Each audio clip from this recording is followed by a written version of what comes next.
Good morning, guys. So today we're going to talk about in-text citation, which would lead up to our works cited page that we will be focusing on for our ERWC unit.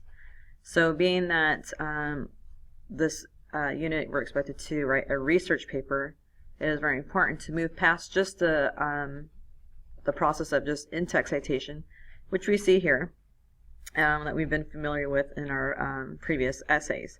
So now we're going to move over to the process on how to actually create a works cited. So again, here we've been talking about you put a quote in your essay, and then you have a reference to a page number or the author's name and page number. But now we are going to actually move you past this part. So this will always happen. You'll always have a reference to your resource in your text citation like we talked about. So that'll still remain the same.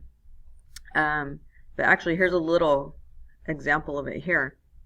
So it says humans have been described by Kenneth Burke as symbol-using animals, page 3.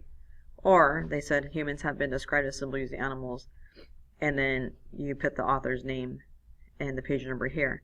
So the difference is the author's name is actually in the sentence, which if that's the case, then you would only reference the page number. But if you don't use the author's name at all in the sentence, then that's when you would actually put his or her last name in addition to the page number that the source was found.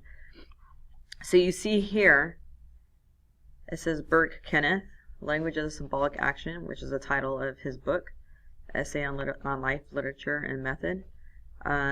This is where he's from, Berkeley, University of California, 1966 print. So we'll get into more details on what that actually means in the next slide that we're going to look at.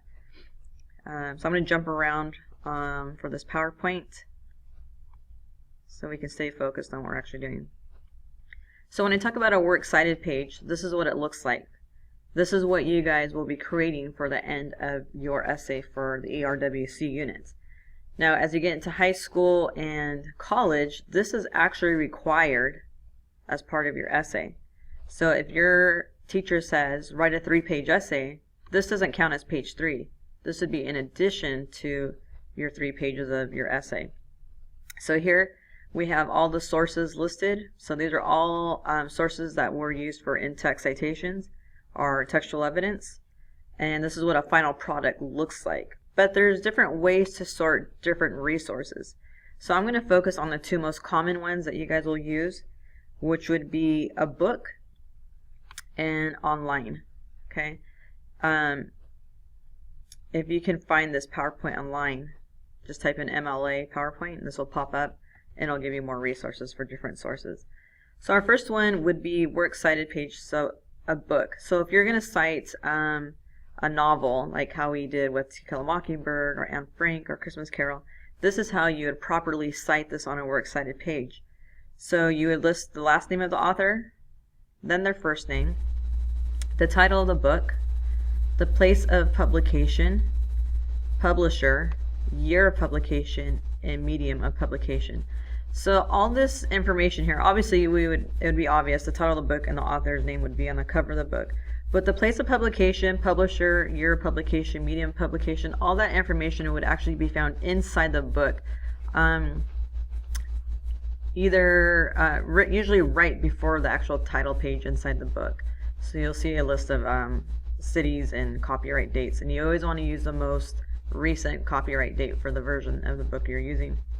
So here are some examples down here. So here's Paula Gillespie. So she wrote a book, but her last name comes first, then her name, and she wrote it with Neil Lerner, so that's another author. The title of their book is The Allen and Bacon Guide to Peer Tutoring. It was published in Boston. The name of the publisher is Allen. It was published in the year 2000. And what type of book? It was print or an ebook or if anything else. So print is meaning it's something physical in hand that you would have, that you'd be able to have in hand.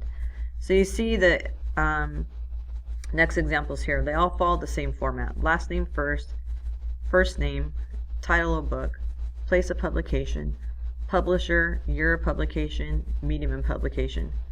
Now, where are you going to find this information at? Oops. Right inside the cover, right before the title page. That's where it usually is found inside a novel.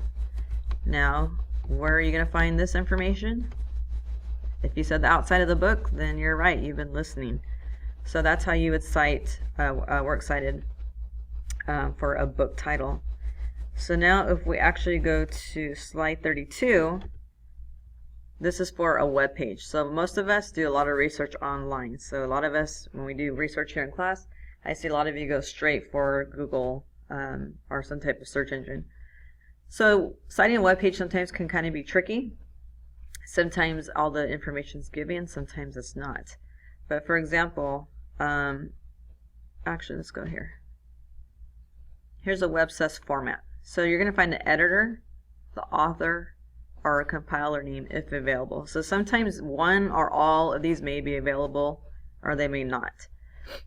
You'll have the name of the article in quotations, the name of the site, the version number, so sometimes sites have versions numbers, name of institution, organization affiliated with the site, either the sponsor or the publisher. Let's get this guy out of here.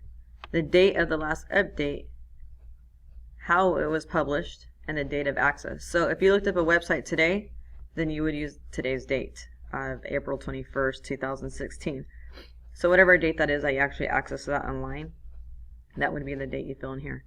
So back to an example. So we have Mark Bernstein, that'd be Bernstein Mark. His webpage was 10 Tips on Writing the Living Web. A list apart for people who make websites, and it's from a list apart online magazine. So it was originally published on August 16, 2002 on the web, but this person accessed it on May 4th, 2009. And so the same thing follows for these other websites. So you'll see this one has a little bit more information and this one doesn't. Some websites offer you everything you need and sometimes some don't. Sometimes your cited page for a web resource will look like this because it gives you very limited information, and sometimes it'll look like this because it'll give you more information. But as long as you are giving as much information as you are given from the actual source itself, then you will be okay.